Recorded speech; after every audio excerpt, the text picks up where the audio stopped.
말씀을 통해서 주님의 사랑을 더 깊이 경험하는 귀한 시간 되기를 주 예수님의 이름으로 축복합니다. 아멘.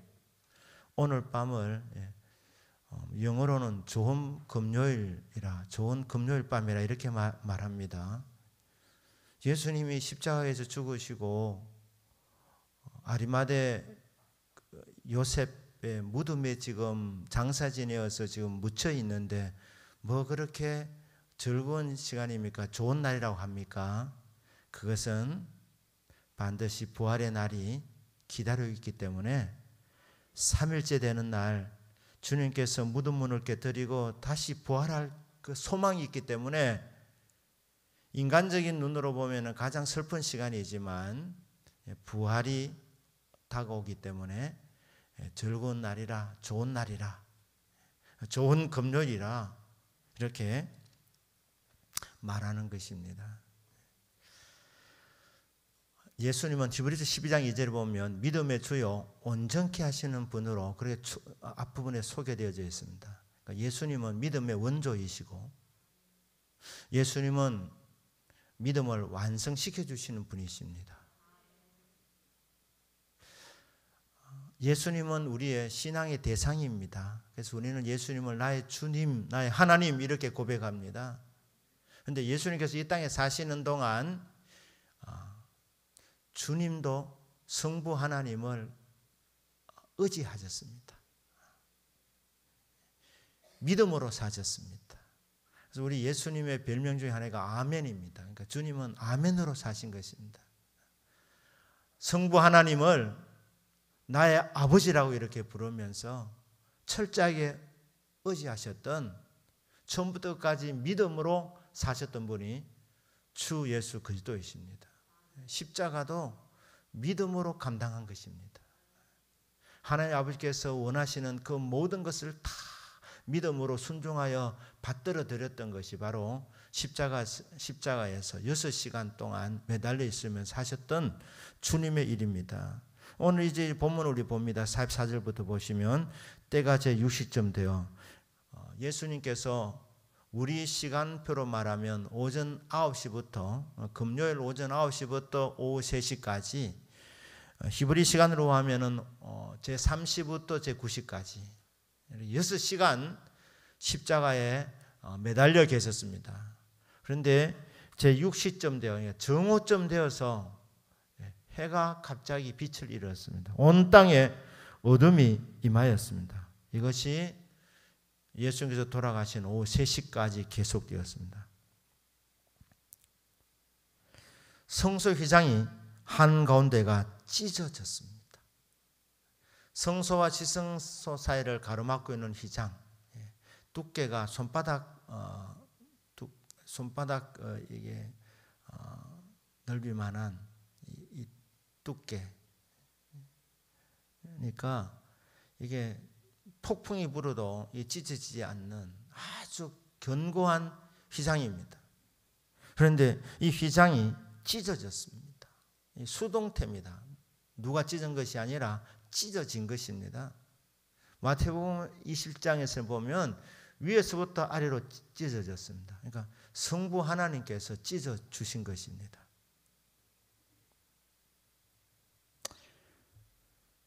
(46절에) 예수께서 큰 소리로 불러 이르시되 아버지 내 영혼을 아버지 손에 부탁하나이다 하고 이 말씀하신 후에 숨지시니라. 성소 휘장이 찢어지고 그리고 예수님이 숨을 거두셨다. 이게 누가복음입니다. 근데 마태복음과 마가복음은 순서가 다르게 되어 있습니다. 예수님이 숨지시고 그 직후에 성소 휘장이 찢어졌습니다. 이게 여러분 무슨 뜻인 것 같습니까? 성소 휘장이 찢어질 때 이 순서로 보면 예수님이 숨을 거두신 것이 먼저냐 아니면 성소 휘장이 찢어진 것이 먼저냐, 성부 하나님께서 그 성소 휘장을 언제 찢으셨느냐.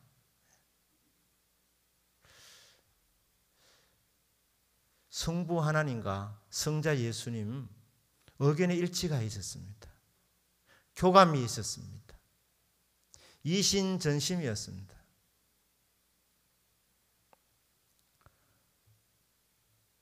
예수님께서 속죄 제물로 십자가에서 온 세상의 죄를 대신 담당하시고 십자가에서 지금 매달려 계십니다.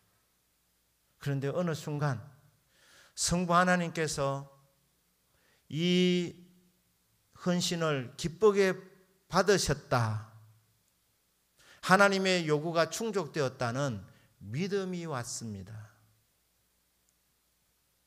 그 순간 예수님이 어떤 생각을 했을 것 같습니까? 그렇다면 성소와 지성소 사이를 가로막고 있는 이 휘장이 찢어져야 되지 않겠나. 더 이상 필요가 없기 때문에 1년에 한 차례 지성소 안에 들어가서 7월 10일 날 대제사장이 속죄 제사를 드려야 했습니다. 피를 뿌려야지, 그곳에서 회개의 예배를 드려야지 용서를 받고 교제가 일어나게 되는데, 예수님께서 영원한 속죄 제물을 드렸기 때문에 이게 충족되었으면 이제 다시는 1년에 한 차례 속죄 제사를 드릴 필요가 없게 된 것입니다. 이제는 누구나 은혜 보좌 앞에 나가서 때를 따라 돕는 은혜를 받을 수 있는 길이 열려졌습니다. 왜 그렇습니까? 예수님께서 영원한 속죄 제물로 자신을 하나님께 드린 것입니다. 하나님 아버지께서 받으셨습니다. 그 순간 다 이루었다, 이 선언이 오게 되는 순간, 그러면 예수님께서 이제는 은혜 보좌 앞으로 누구나 담대히 나아가서 때를 따라 돕는 은혜를 받을 수 있게 되었는데, 이제 성소 휘장과 지성소 사이를 가로막고 있는, 성소와 지성소 사이를 가로막고 있는 휘장이 더 이상 필요하지 않겠구나. 예수님이 그 생각을 하는 순간 성부 하나님도 같은 생각을 가진 것입니다. 그래서 거의 동시에 일어났다고 보는 것입니다. 놀라운 일이 일어난 것입니다. 오후 3시경이었습니다. 그때는 골고다 언덕이 아니라 예루살렘 성전 그 성소 안에서, 분향단에서 제사장이 이스라엘 백성을 위해서 기도하는 시간입니다.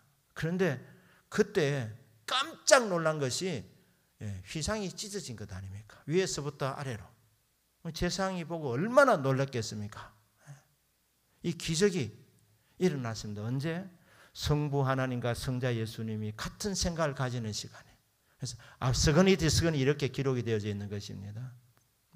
우리 예수님께서 영원한 속죄 제물로 주님 앞에 드리셨고, 성부 하나님께서 그 속죄 제사를 기쁨으로 받아 주셨습니다. 그래서 이제 그 이후로는 누구든지 때를 따라 돕는 은혜를 받기 위해서 은혜 보좌 앞으로 담대히 나아가면 주님께서 만나주시고 도와주실 줄로 믿습니다. 46절에서 이게 예수님 마지막 말씀입니다. 예수께서 큰 소리로 불러 이르시되, 보통 십자가에서 매달려 죽을 때에, 죽어갈 때 기력이 완전히 다 빠집니다. 큰 소리를 칠 수 없습니다. 정신도 오락가락하는 것이, 그게 보통 사람들이 십자가에서 죽을 때 가는 길입니다. 그러나 우리 예수님은 돌아가신 순간까지 정신이 온전하셨습니다. 그리고 돌아가시는 순간까지 큰 소리를 부르신 분이십니다. 왜냐하면 하나님께서 마시라고 하는 진노의 잔을 끝까지 온전한 상태에서 완전히 받기를 원하셨기 때문에, 온몸으로 순종하기를 원하셨기 때문에 예수님께서는 마지막 순간까지 최선을 다하셔서 하나님의 진노의 그 형벌을 받으신 것입니다.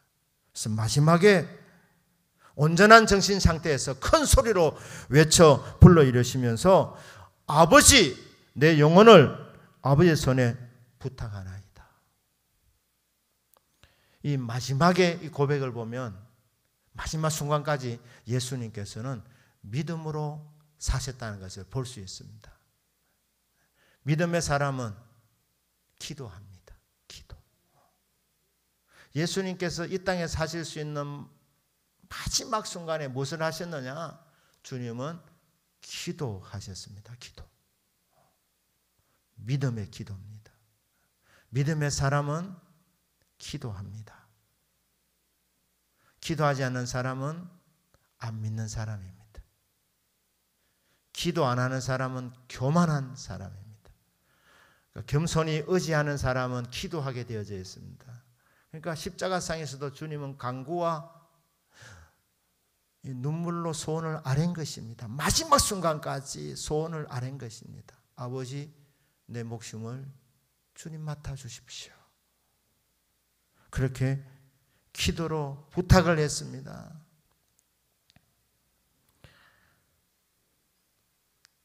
기도할 때 호칭이 아버지였습니다. 아버지. 가장 친밀한 용어가 아버지입니다. 아버지. 수식어가 필요 없습니다. 어떤 분은 기도하실 때 보면 물로 포도주를 만드시고 때를 따라 돕는 은혜를 베푸시는 자비로우신 아버지, 그것도 참 좋습니다. 한 문구가 믿음을 담아서 하는 고백이기 때문에. 그런데 여러분, 그런 수식이 필요 없습니다. 그냥 아버지 이렇게 부르면 충분한 줄로 믿습니다. 자, 여러분 자녀가 뭔가 필요한 것이 있을 때 자기에게 아버지에게 와가지고 아버지에게 이렇게 한번 얘기한다 생각해 보십시오.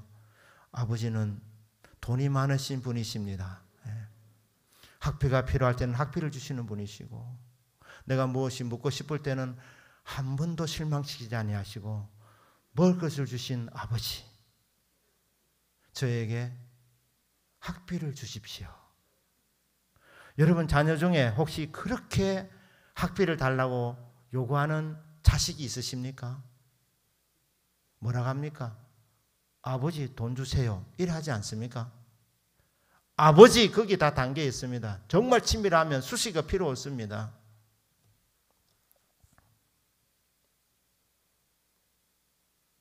꼬박꼬박 필요한 것을 채우신 아버지, 그러면 이 자식이 무슨 생각이 있구나 이럴 거 아닙니까? 아버지 하면 충분합니다. 아버지, 저들의 죄를 용서해 주십시오. 십자가상에서 주님이 기도하실 때에 아버지라고 그렇게 말했습니다. 한번 나의 하나님 엘리 엘리 라마 사막다니. 그때는 언제입니까? 온 땅에 어둠이 임할 때, 온 세상 죄를 대신 담당하여 속죄의 제물로 그렇게 하나님 앞에 드릴 때에 하나님 아버지께서 예수님을 사랑하셨지만은 그 죄를 너무너무 싫어하시기 때문에 죄를 담당하신 예수님을 하나님 아버지께서 외면하는 시간이 있었습니다. 그러니까 하나님 아버지와 영원 전부터 교제를 나누셨던 그 친밀감을 나누셨던 예수님께서 하나님이 외면하시는 순간 외로움을 느낀 것입니다. 거리감을 느낀 것입니다. 그때 뭐라고 말합니까? 아버지라고 말하지 않고 나의 하나님 어찌하여 나를 버리시나이까, 이렇게 기도하셨던 예수님, 마지막 시간에는 이게 회복된 것을 알았기 때문에 아버지 이렇게 고백을 합니다. 아버지, 내 영혼을 아버지 손에 부탁하나이다. 예수님이 믿음의 사람이었다는 것을 무엇으로 볼 수 있다고 그랬습니까? 끝까지 기도하시는 모습. 믿음의 사람은 의지하는 대상이신 하나님 아버지께 모든 것을 맡기는 것입니다. 여러분, 안 맡기면 아직 덜 믿는 것입니다.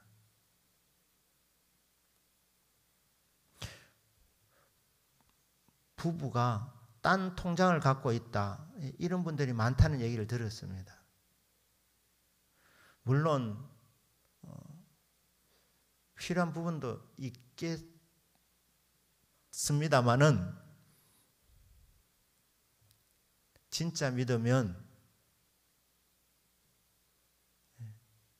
서로 다 오픈하게 되어져 있습니다. 열게 되어져 있습니다.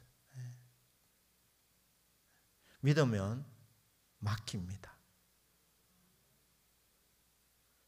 못 믿으면 자기 길을 막 만들어 가는 거예요.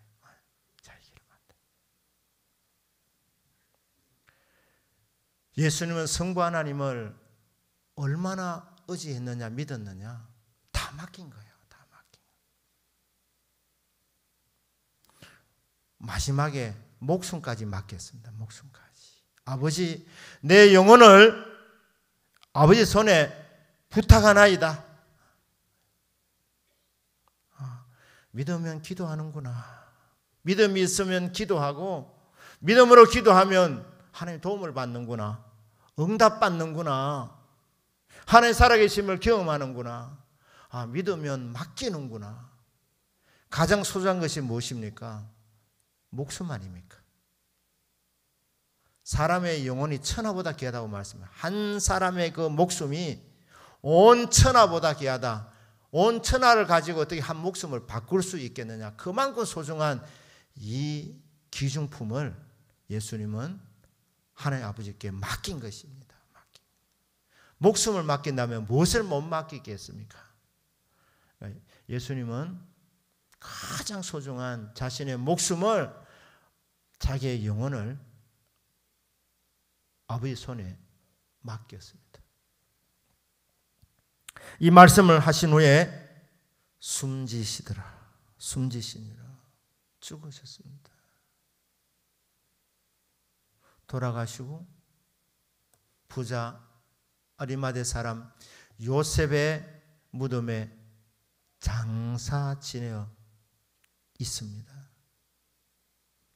죽으신 이후에 예수님은 죽는 순간 무엇을 하셨느냐?